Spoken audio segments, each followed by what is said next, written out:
नमस्कार साथियों, आप सबका बहुत बहुत स्वागत है। आज हम आ गए हमारे मॉड्यूल के पेनल्टीमेट लेक्चर में।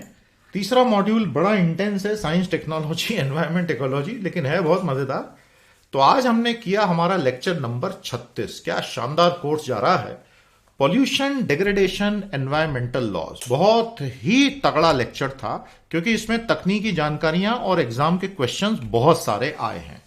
हमारे कोर्स को आप आज के आज ज्वाइन कर लें, नीचे ज्वाइनिंग की लिंक दी है। आपका कुछ भी मिस नहीं होगा। यहां से 7 महीने पढ़ना है, जो मिस हुआ है वो कवर होगा। और आप चाहें तो पोर्टल में सब है, आप उसको एक्स्ट्रा टाइम देके खुद भी कर सकते हैं। So we welcome you to the PT family. Enroll today and start your great journey of success. तो आज का जो एजेंडा हमारा था वो आपके सामने है। ये था हमारा आज का पूरा एजेंडा। आप देख रहे हैं बहुत सारे पॉइंट्स हैं। हमारी इस कोर्स में जो पूरी अप्रोच है डियर स्टूडेंट्स, वो ये है कि जो आज का लेक्चर तो 2.5 घंटे गया हमारा, 2 घंटे 20 मिनट चला, कि जितनी इंपॉर्टेंट चीजें जो कंसेप्चुअली क्लास में समझाई जानी जरूरी है वो तो मैं समझाई देता हूं 1 to 1। बाकी मैं इतना शानदार कंटेंट हिंदी इंग्लिश में parallel latest up to dated देता हूं, स्टूडेंट्स का काम उससे हो जाता है। तो ये 150 लेक्चर में आपका पूरा कोर्स कवर होता है। सीसेट की तैयारी आपकी अलग रहेगी और उसके अलावा पूरी प्रीलिम की टेस्ट सीरीज, हर संडे पावर ऑफ 10 का एडिटोरियल एनालिसिस जिसके 110 सेशन रेडी हैं, 1000 से ज्यादा एडिटोरियल। बहुत ही शानदार पैकेज है, खतरनाक पैकेज है जैसा हम कहते हैं। तो सबसे पहले हमने आज बात की पर्यावरण अवनति की। इसकी पूरी परिभाषा क्या है, अलग अलग इंटरनेशनल बॉडीज ने इसकी क्या परिभाषा दी है और क्यों ये हमारे लिए इंपॉर्टेंट है। तो ये थोड़ा सा एक जनरल फिलोसॉफिकल टाइप का होता है। और उसके बाद हम चले गए UN convention to combat desertification. आपको याद होगा दोस्तों, 1992 में रियो अर्थ समिट हुई थी और इसी अर्थ समिट में 3 कन्वेंशंस ने जन्म लिया था, यूएनएफसीसीसी, यूएनसीसीडी और सीबीडी। इन तीनों पे बात तो पिछले लेक्चर में भी हो गई बायोडाइवर्सिटी, लेकिन आज हमने खास तौर पर सीसीडी पे काफी बात की। आप ये जो ऐसे देख रहे हैं डिटेल, ये हम कंटिन्यूस हर लेक्चर में कराते हैं क्योंकि अल्टीमेटली मेंस में और ऑप्शनल्स में और सब जगह आपको ऐसे टाइप आंसर ही लिखने हैं। मुझे एक फीडबैक और लेनी थी आपसे। थैंक यू, आप में से कुछ लोगों ने सीसैट के कोर्स को लेकर अपनी राय व्यक्त की है। तो मैं 2 सवाल आपसे फिर पूछ रहा हूं। आपकी राय बहुत इंपॉर्टेंट है इसलिए हम पूछते हैं। तो जो भी इस सेशन को देख रहे हैं दोस्तों, आपको पूरे 150 की हम समरी देंगे और 16 पूरे फुल सेशंस भी देंगे। सैटरडे का फुल सेशन दूंगा यूनियन पार्लियामेंट वाला। क्या आप सीसैट का एक डेडिकेटेड प्रीमियम कोर्स हमसे चाहेंगे पढ़ने के लिए? और दूसरा सवाल, क्या आप प्योरली आंसर राइटिंग का एक प्रीमियम कोर्स हमसे चाहेंगे? अगर हां तो हमें बताएं कमेंट थ्रेड में और उसमें आप क्या क्या चाहेंगे। Your opinion matters a lot, please share कीजिएगा। लैंड डिग्रेडेशन में भारत के क्या क्या आंकड़े हैं, इसरो क्या बोलता है, हमने क्या वादा किया, पीएम ने 2030 की क्या बात की। उसके बाद हम आ गए 4 धाम हाईवे प्रॉब्लम पर। 4 धाम हाईवे एक बड़ा इंपॉर्टेंट रिलीजियस स्पिरिचुअल प्रोजेक्ट बनाया गया है, लेकिन अनफॉर्चुनेटली उसमें जो इकोलॉजिकल इंप्लीकेशंस हैं वो काफी सीरियस हैं। मलबे को साइड की नदियों में और जंगलों में फेंक देना, हजारों टन मलबा, और एक जियोलॉजिकली अनस्टेबल और यंग हिमालय में इतना बड़ा प्रोजेक्ट लाना, ये अपने आप में चोपड़ा कमेटी ने इस पूरे विचार को खारिज किया था, जो सुप्रीम कोर्ट की अपॉइंटेड कमेटी थी। लेकिन फिर सरकार का यह कहना रहा कि डिफेंस नीड्स के लिए बड़ी गाड़ियों को एलएसी तक ले जाने के लिए जरूरी है, तो सुप्रीम कोर्ट ने हाँ बोल दिया। तो 4 धाम हाईवे की पूरी कहानी हमने बहुत डिटेल में कवर की। अच्छा रीडिंग मटेरियल इस पे दिया। और उसके बाद अलग अलग तरह के पॉल्यूशंस का एक एक चैप्टर हमने अलग अलग कवर किया। पहले हमने एयर पॉल्यूशन उठाया, इसमें बहुत सारे मुद्दे हैं आगे। WHO की नई गाइडलाइंस, भारत के स्टैंडर्ड, दोनों में फर्क क्या है, कितने तरह के pollutant, primary secondary pollutant air pollution में, और इस तरह के हमारे ये हैंड रिटन चार्ट्स बड़े यूजफुल होते हैं। मैं बहुत सारे ऐसे हैंड रिटन चार्ट देता हूं स्टूडेंट्स को, कस्टमाइज्ड होते हैं, स्टूडेंट्स को पढ़ने में मजा आता है, सीखने में बहुत कुछ मिलता है।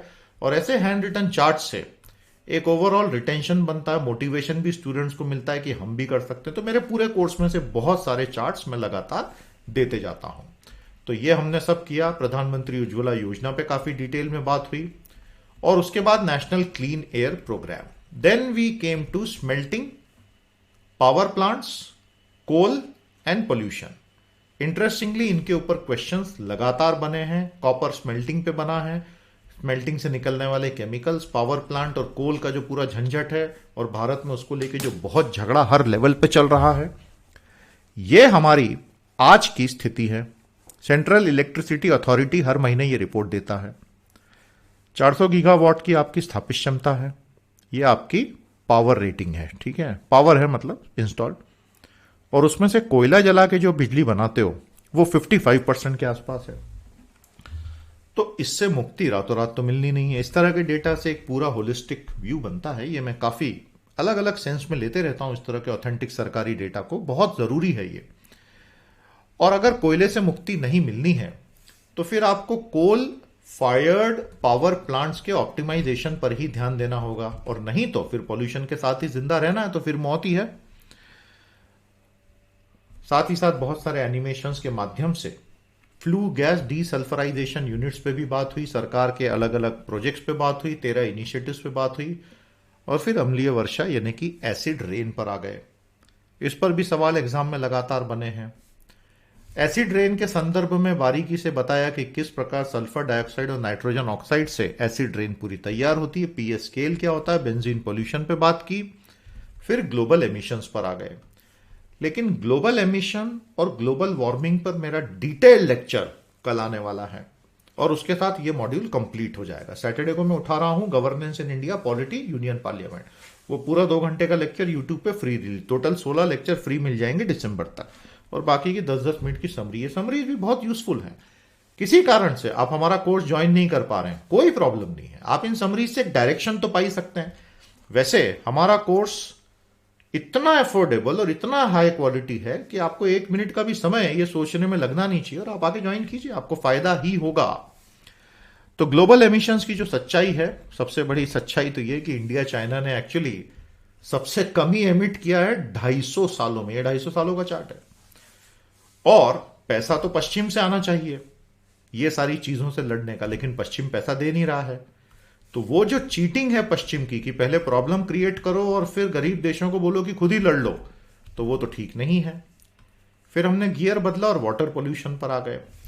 और वाटर पोल्यूशन की ऐतिहासिक तस्वीर ये है, छठ पूजा की तस्वीर है, जिसमें आप देख रहे हैं कि केमिकल से पैदा हुए जहरीले झाग में दिल्ली में उसको सेलिब्रेट किया जा रहा है। ये एक बड़ी खतरनाक तस्वीर मैं मानता हूं, जो ये बताती है कि आम जनता ने, ऐसा लगता मानो सब स्वीकार कर लिया कि ठीक है यार, जो होगा भगवान बचा लेंगे हमको। लेकिन वाटर पॉल्यूशन से तो हमें ही खुद को बचाना पड़ेगा, नहीं तो फिर वो पंजाब के सीएम ने जोश जोश में पानी पी लिया नदी का, अगले दिन पहुंच गया अस्पताल। एटलीस्ट सोशल मीडिया में तो ऐसी खबर आई। तो भारत की ऑलमोस्ट सभी नदियों में हालत बहुत खराब है पोल्यूशन की। उसी से जुड़ा दूसरा कॉन्सेप्ट है बायोकेमिकल ऑक्सीजन डिमांड, वो भी हमने थोड़ी देर के बाद इसको भी पढ़ाया था। तो वाटर पोल्यूशन पे काफी सारी चीजों पे बात हुई, और एक मास्टर चार्ट जो हमने कराया कि भाई भारत में पानी की क्या स्थिति, कितनी वर्षा होती है। तो यहां पर एक सवाल है, what do you mean by precipitation, precipitation और रेनफॉल का क्या अंतर है। एनीवे, तो टोटल पानी का क्या रिसोर्स है उस पर बात हुई, एक्वीफर्स पे बात हुई, और interlinking of river, arsenic poisoning कैसे एक जियोलॉजिकल इश्यू है और किस प्रकार से लाखों सालों में वो तैयार होके बना। फिर उसके बाद हम मूव किए आगे my dear students on biological यानी कि बायोकेमिकल ऑक्सीजन डिमांड पर। बीओडी क्या होता है, और जितना ज्यादा ऑर्गेनिक कचरा हम पानी यानी वाटर बॉडीज में डालेंगे उतना ज्यादा बीओडी बढ़ेगा, जिससे डिजॉल्व ऑक्सीजन कम होगा, जिससे मछलियां मर जाएंगी। तो ये पोल्यूशन का एक बड़ा अच्छा मैप होता है। फिर सी एंड ओशन पोल्यूशन पर गए, क्योंकि पोलर कोड आजकल पूछ रहे हैं एग्जाम में, तो वो पूरा अच्छे से पढ़ा दिया। और इंटरनेशनल मैरीटाइम ऑर्गेनाइजेशन के ये चार्ट्स बहुत अच्छे से करा दिए कि कैसे एनवायरमेंट प्रोटेक्शन पोलर कोड से हो रहा है। इस तरह की चीजें आएंगी, ये बड़ा रेयर है लेकिन आजकल आ रही हैं, तो कराना तो पड़ेगा। फिर जो एक बेहद खतरनाक परिस्थिति पूरे भारत में है, इलीगल सैंड माइनिंग, जिससे हमारी नदियां तबाह हो रही हैं, और जो ऐसा कहते हैं कि दसों हजारों करोड़ों का इलीगल धंधा भारत में खुल्लम खुल्ला चल रहा है। खबरें आती हैं, इस पुलिस वाले पे डंपर चढ़ा दिया, उस पर ट्रैक्टर, ये कोई नई बात तो है नहीं। तो किस प्रकार से नदियों को डैमेज होता है उसको टेक्निकली समझा कि river bed sand and gravel mining, तो हम नदियों से ही क्यों रेत उठाते हैं, पूरा का पूरा थार का रेगिस्तान है, वहां से ले आओ रेत। वो रेत किसी काम की नहीं है कंस्ट्रक्शन में। कौन बताएगा आप में से कमेंट थ्रेड में कि रेगिस्तान की रेत हमारे काम क्यों नहीं है। नहीं तो नदियां बच जाती हमारी, लेकिन नदियां बच नहीं रही हैं। फिर ऐसा कहते हैं कि ये भारत में 1 लाख करोड़ का इलीगल धंधा है और लगातार बदस्तूर ये जारी है। तो इसको टेक्निकली पूरा डायग्राम के साथ समझा कि क्या होता है, नदियों का कैसे फ्लो और स्ट्रक्चर चेंज होता है। उसके बाद प्लास्टिक पोल्यूशन पर आ गए। प्लास्टिक पोल्यूशन में प्राइमर ऑन प्लास्टिक्स, और क्योंकि पीईटी के ऊपर एक क्वेश्चन आ गया था जो कि आप जानते ही हैं, पॉलीइथाइलिन टेरेप्थाइलेट जो है, तो प्लास्टिक्स का बेसिक ढांचा और ये सारी चीजें और किस तरह से कुछ बहुत इंपॉर्टेंट 7 प्लास्टिक्स हैं उनका रिसाइकलिंग किया जा सकता है, म्युनिसिपल सॉलिड वेस्ट क्या होता है, एक्सेट्रा। फिर आज के लेक्चर का जो आखिरी सेक्शन था, एनवायरमेंटल लॉस का कंप्लीट समरी। ये एक बड़ा इंपॉर्टेंट सेक्शन है क्योंकि इतने कानून हैं कि लोग अक्सर कंफ्यूज हो जाते हैं, लेकिन हमारे साथ नहीं, बहुत अच्छे से बारीकी से ये देख रहे हैं, पूरे हैंड रिटन चार्ट्स वगैरह के माध्यम से अच्छे से बताया कि कौन कौन से कानून भारत में कैसे कैसे पर्यावरण के संदर्भ में होते हैं, क्या होता है, फॉरेस्ट से संबंधित सारी कंट्रोवर्सी इत्यादि इत्यादि। और ऐसा करते करते करते करते करते करते फिर हम फाइनली एनजीटी सीपीसीबी को करवा गए और फिर प्रीलिम्स के क्वेश्चंस पर आ गए। तो आज जो हमारे प्रीलिम के क्वेश्चन की सीरीज है, काफी लंबी सीरीज कराई आज तो हमने, और ऐसा करते करते हमारा आज का सेशन हो गया कंप्लीट। मैं आपको इनवाइट करता हूं आज पावर पैक कोर्स के साथ जुड़ जाइए, मजा आ जाएगा आपको, बहुत बढ़िया पढ़ाई करवाऊंगा आपकी सिंसियरली। और ये सारे समराइज लेक्चर देने के पीछे का वही है कि कोर्स किस तरह से चल रहा है आपको पता चल जाए ट्रांसपेरेंटली। तो आइए एनरोल कीजिए। कल हम आपके लिए इस मॉड्यूल के आखिरी लेक्चर की समरी देंगे। सैटरडे सुबह 2 घंटे का पूरा लेक्चर आपको उस दिन मिलेगा यूट्यूब पर फ्री, यूनियन पार्लियामेंट वाला। मेरी तरफ से इतना ही, नमस्कार, जय हिंद।